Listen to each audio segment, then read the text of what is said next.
Daboulos თავდაცვის სამინისტროს დელეგაცია ავღანეთშია მინისტრის დავალებით ჰელმანდის პროვინციაში საქართველოს შეერაღებული ძალების გაერთიანებული შტაბის უფროსის მოადგილე სახმელეთო ჯარების შტაბის უფროსი არმიის სერჟანტი და მინისტრის თანაშემწე იმყოფებოდნენ. მათ ავღანეთში მყოფ ქართველ სამხედროებს საქართველოს მთავრობის და მინისტრის ახალი ინიციატივები გააცნეს. როგორც ცნობილია, სამხედროების ხელფასი 25%-ით გაიზარდა. ასევე თავდაცვის სამინისტროს თანამშრომლებისთვის საბანკო დავალიანებების რესტრუქტურიზაცია მოხდება.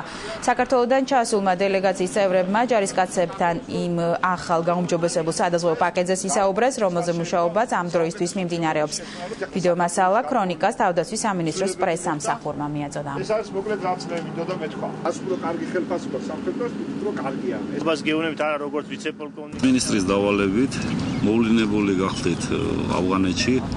რათა შევხვედროდი პირად შემადგენლობას, გავცნობოდი მათ სოციალურ მდგომარეობას, უფლებრივ მდგომარეობას და მინისტრის დავალებით მათ გადმოვეცი რამოდენიმე მესიჯი ინფორმაცია, რომელიც მათთვის ასე ვთქვათ ძალიან ესეთი სასიხარულო ინფორმაცია იყო, კერძოდ ხელფასების მომატებაზე ვისაუბრეთ, სადაზღვევო პაკეტის ცვლილებებზე ვისაუბრეთ და ვისაუბრეთ იმაზე, რომ ესე იგი უახლოეს მომავალში მოხდება მათი ასე ვთქვათ ვალების რესტრუქტურიზაცია. გარკვეული პირადი შემადგენლობის რა თქმა უნდა დიდი შვებაა, დიდი დახმარება.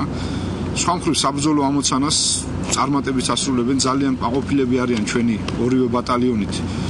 ჩვენი მოკავშირეები, როგორც ამერიკის შეერთებული შტატები, ასევე ISAF-ის მისიის ხელმძღვანელობა და ძალიან დადებითად არის შეფასებული ჩვენი ISAF-ის მისიაში მონაწილეობა. დიდი მადლობა მინდა მოახსენო ყველას ჩამოყალიბებულ სტუმრებს, ჩვენთვის ძალიან დიდი თანადგომა. როგორც გავიგეთ და გითხრეს, არის ძალიან დიდი წინსვლები ქვეყანაში, როგორც საბანკო კუთხით, რაღაც სისხლებთან დაკავშირებით არის წინსვლა, არის საყოველთაო პირობების გაუმჯობესება, ხელფასები მოგვემატა და ასე შემდეგ.